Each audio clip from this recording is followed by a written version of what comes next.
He had been gooning for several hours using a household vacuum cleaner in a way he believed was safe. As he continued, yo, you goon with a vacuum cleaner? No, bro. Yo, gooning is not that serious. No way you use a vacuum cleaner to goon. The Gooners Who Got Caught. The live Gooner incident. On October 19th, 2020, Jeffrey Toobin. His name is already Jeffrey. GG's. His name got Jeffrey in it. Yeah, I know Jeffrey Epson, Jeffrey Toobin. Come on, y'all brothers. GG's. Legal analyst and longtime staff writer for The New Yorker, logged into a Zoom meeting from his home, believing he was participating in a routine internal discussion. The call included colleagues from the magazine and members of a radio program, and it was meant to simulate an election night scenario. Toobin assumed his camera and microphone were off. While the meeting continued for others, Toobin remained on screen. Unaware that his video feed was still active, he engaged in gooning, believing he was no longer visible. Several participants noticed what was happening. Shocked attendees immediately exited the call. Within hours, the incident was reported internally. Toobin was suspended from The New Yorker pending investigation and placed on leave from CNN. Imagine pushing 60 and you still gooning. Where is your wife at? You're 60, bro. Your wife is supposed to help you. That's your hands. What are you doing? Legal commentator. Days later, he publicly acknowledged the incident, stating it was an embarrassing mistake caused by a misunderstanding of the Zoom interface. In November 2020, The New Yorker terminated his employment after 27 years. CNN later allowed him to return briefly before cutting ties permanently. What had been assumed to be a moment of private downtime during a virtual meeting became a career-ending event. The unlocked door incident. On March 14th, 2019, Daniel Mercer, a 19-year-old college student, was alone in his bedroom in a suburban home in Ohio. His parents were downstairs watching television, and the house was quiet. Daniel believed he had privacy. His door was closed but unlocked, a habit formed from years of shared family space where knocking was assumed rather than enforced. Late in the evening, while he was busy gooning in his bed, his mother walked in on him to collect laundry. Assuming he was studying or asleep, she opened the door without knocking. The encounter lasted only seconds. His mother immediately looked away and stepped back into the hallway, closing the door behind her without saying a word. In the hours afterward, Daniel remained in his room, overwhelmed by shame and panic. He did not eat or speak. His mother avoided the hallway outside his room for the rest of the night. In the days that followed, neither acknowledged the incident. According to later accounts shared anonymously by the boy in an online forum, the incident permanently altered the emotional dynamic in the household. He described intense embarrassment, anxiety, and avoidance that imagine getting caught by your mama gooning, bro. Imagine. I ain't gonna lie, because that happened to me once. I remember, bro. I thought my mama left the house. And the next thing you know, I was gooning. The TV was loud. It was like at 80. Next thing you know, mama opened the door. I said, oh, but I say, bro, you caught me, bro. You caught me. It is what it is. Lasted for years, despite no further mention of the event by either party. The Toronto serial gooner attacker. On multiple mornings throughout 2017, a series of women in downtown Toronto reported a disturbing pattern to police. The incidents occurred in busy public areas, near transit stations, sidewalks, and commercial buildings, often during rush hour. In each case, a man approached from behind, goon and nut on their body without physical contact, and what do you mean? A man come to behind a girl and just release on her and then walk away like nothing happened. People like this should go to jail, get the death penalty. What do you mean you just come behind me and just release it and I don't even know? Oh, no, hell no, bro. No, you gotta see me after that, my boy. Seen before victims could react. After several reports were filed, Toronto police began reviewing surveillance footage and witness description. The suspect was identified as 20-year-old Indian man living in the city. He's Indian. Indian love scamming. They love doing random stuff, eating food. You see their food culture? Oh my gosh, he's Indian. You see? That he deliberately targeted strangers in public spaces, choosing crowded environments where he could disappear quickly. Later that year, the man was arrested and charged with multiple counts of sexual assault. Investigators stated that the acts were intentional and non-consensual, and that the absence of physical touching did not lessen the severity of the crime. In court proceedings, prosecutors emphasized the psychological harm inflicted on victims and the repeated nature of the behavior. He was ultimately convicted and sentenced under Canadian criminal law. He ain't got no time. He should get time. What do you mean? He's walking around nutting on people, bro. He should get time. Nah. On May 3rd, 2022, a 26-year-old man named Anurag P. was alone in his bedroom at his family's apartment in Chiang Mai, Thailand. It was his birthday. Believing he had privacy for the afternoon, Anurag closed his door but did not lock it. Wearing headphones, he was unaware of activity outside his room. As the afternoon passed, Anurag remained absorbed in his behavior, looking for the right video to goon to on the hub. Unknown to him, his parents, relatives, and several close friends had gathered in the living room to prepare a surprise celebration. A cake had been lit with candles. Someone began recording on a phone. At approximately 6:40 p.m., the group moved down the hallway toward his room. Yo, please tell me they all did not just run into his room and then he was just got caught gooning right there. Oh my gosh, yo. Knocking, his aunt opened the door. The group immediately began singing happy birthday in unison. Yo! Continued for several seconds before anyone registered what they were seeing. Anorak froze in place. The room fell into confusion as some family members turned away while others stood silently. His mother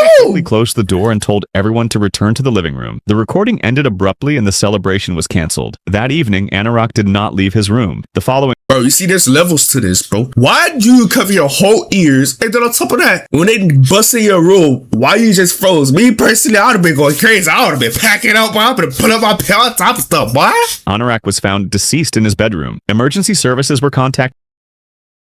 Deceased? He killed himself? No, please tell me he didn't kill himself. Please tell me he did not just kill himself because he was caught gooning. Please tell me he didn't do that. But he was pronounced dead at the scene. The death was ruled a suicide. No note was released publicly. No way he killed himself because he got caught gooning. No way. I mean, I ain't gonna lie. I mean, he did got caught damn near by his whole family, but damn, you don't gotta kill yourself for that. August 16th, 2016, a 67-year-old man was alone in his apartment in the United States. He had been gooning for several hours using a household vacuum cleaner in a way he believed was safe. As he continued, yo, you goon with a vacuum cleaner? No, bro. Yo, gooning is not that serious. No way you use a vacuum cleaner to goon. Continued, the suction from the vacuum became stronger than he expected. His dick got stuck in the vacuum and swelling quickly developed, making it impossible to pull free. Pain escalated as circulation was blocked. He panicked, but embarrassment delayed his decision to call for help, leaving him trapped in the grip of his gooning. By the time he contacted emergency services, the swelling... Bro, what do you mean? Yo, you can't just turn off the thing. Just turn it off. Turn off the vacuum and then just release. And what was the smarter idea to use a vacuum cleaner? How you even think like that? How? Oh my gosh, people's crazy. Become severe. By the time he arrived at the hospital, the trapped tissue showed signs of necrosis, meaning it could not recover even if circulation was restored. Doctors determined that attempting to save the affected groin tissue would place the patient at risk of life-threatening infection and sepsis. At that stage, his dick has to be cut off. Yo, oh my gosh.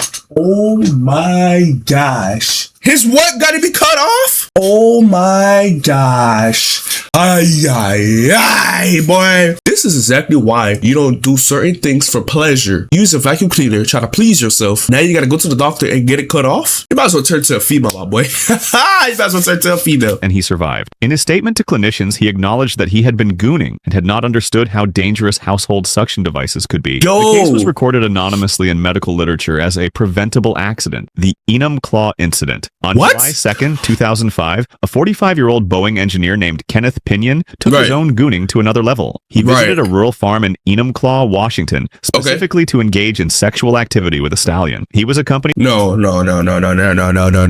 Please tell me you did not do it with a horse. Oh my gosh, yo. People is crazy, yo. Please tell me you didn't do it with a horse. ...by a friend, James Michael Tate, who was recording the encounter on a digital camera. As the evening progressed, Pinion engaged in a sexual act with a horse that resulted in him suffering a perforated colon. A perforated colon is a hole or tear in the large intestine wall, a life-threatening medical emergency where stool leaks into the abdomen, causing severe infection and potentially fatal sepsis. Pinion did not initially realize the life-threatening nature of his injury. He and Tate spent some time watching the footage they had recorded before Pinion's condition rapidly deteriorated. At approximately 9:30 p.m., after Pinion began to experience extreme pain and went into shock, his companions drove him to the Enumclaw Community Memorial Hospital. They dropped him off at the emergency room entrance and fled the scene. Hospital staff attempted to resuscitate Pinion, but he was pronounced dead shortly after arrival. You see, this is exactly why you don't try to do it with animals, bro. This is exactly why you don't do it with animals. And the fact that your homeboy, he dropped you off a dip, that's not your homeboy. Because the fact that he dropped you off a dip, he should have stayed with you. That's not your homeboy. Don't have intercourse with a horse. Like, you're weird. Why is he doing that? Yo, you that damn bad, you can't get a girlfriend, or like, come on, King, what is you doing? Following morning, an autopsy confirmed that Pinion had died from acute peritonitis caused by the internal rupture. The driveway gooner incident. On May 14th, 2025, an 18-year-old high school student shared a harrowing account on Reddit regarding a catastrophic failure of Bluetooth proximity settings. Late in the evening, evening, while in the privacy of his bedroom with his door locked and noise-canceling earbuds firmly in place, he began watching explicit adult content on his phone. Unbeknownst to him, his father had recently parked the family's SUV in the driveway directly beneath his bedroom window, leaving the electronics and accessory mode. As the teenager adjusted his phone's volume to the maximum setting, the device's auto-connect feature bypassed his earbuds and paired with the vehicle's high-fidelity sound system. Yo!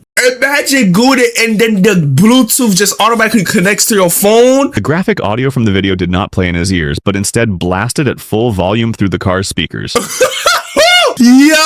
Oh my gosh, yo, I would have been so embarrassed if that happened. Yo! That exact moment, his older sister was sitting in the driver's seat, having just entered the vehicle to run a late-night errand. Startled by the sudden eruption of explicit audio, he initially believed the car's infotainment system had been hacked, or a prank was being played. The teenager, realizing his earbuds were silent despite the volume bar being full, looked out his window to see his sister staring at the dashboard in horror before frantically turning off the ignition. The incident resulted in an immediate and deeply uncomfortable family confrontation. The opportunist Gooner. On August 15th, 2023, San Diego police officer Anthony Hare arrested a woman on a bench warrant and began a standard transport to the Las Colinas Women's Detention Facility. During the drive, body camera footage captured a sexually suggestive conversation of the woman telling Hare she's down to fuck right now. Yo! The facility at approximately 1:33 a.m., Hare diverted his patrol cruiser onto a dark residential side street, turned off his headlights, and his body-worn camera. Unbeknownst to him at the time, entering the rear passenger compartment to be with the detainee would trigger the vehicle's automatic safety locks. Hare inadvertently locked himself inside the caged rear cabin with the woman, becoming trapped for over an hour.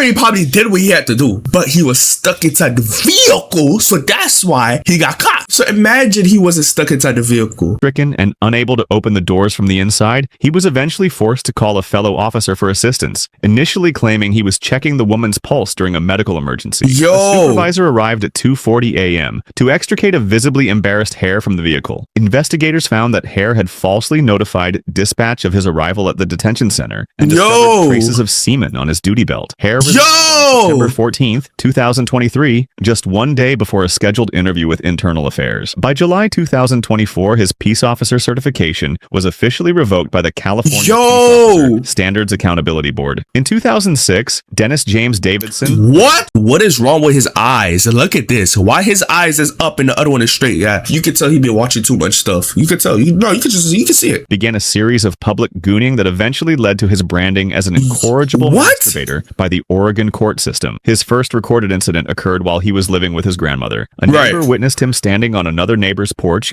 When confronted by the witness, Davidson thrust his hip toward her and Yo, what, bro? No way, bro. No. Shouted, "You want some of this?" Before police arrived and found items in his backpack, including lubricant and a note expressing a frustrating crush on the woman whose porch he had occupied. Just weeks later, Davidson was caught gooning again on an elementary school playground in... No.